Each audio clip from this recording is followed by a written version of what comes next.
بسم اللہ الرحمن الرحیم۔ السلام علیکم۔ آج کی ہماری ویڈیو ہے کہ اللہ تعالیٰ نے مکھی کیوں پیدا کی۔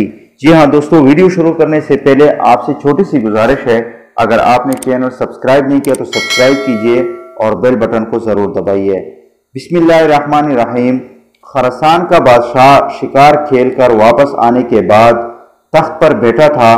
تھکاوٹ کی وجہ سے اس کی آنکھیں بوجھل ہو رہی تھی۔ بادشاہ کے پاس ایک غلام ہاتھ باندھے مؤدب سے کھڑا تھا۔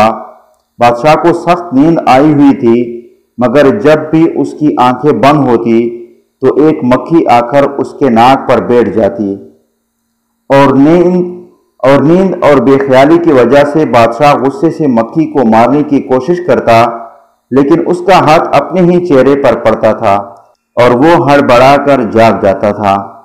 جب 2-3 دفعہ ایسا ہوا تو بادشاہ نے غلام سے پوچھا، تمہیں پتہ ہے کہ اللہ نے مکھی کیوں پیدا کی ہے؟ اس کی پیدائش میں اللہ کی کیا حکمت پوشیدہ ہے؟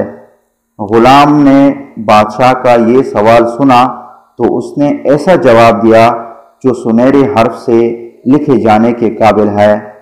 غلام نے جواب دیا، بادشاہ سلامت، اللہ نے مکھی کو اس لیے پیدا کیا ہے بادشاہوں اور سلطانوں کو یہ احساس ہوتا رہے کہ وہ خود کو کہیں خدا نہ سمجھ بیٹھے، کیونکہ وہ خود سے ایک مکھی کو بھی قابو نہیں کر سکتے۔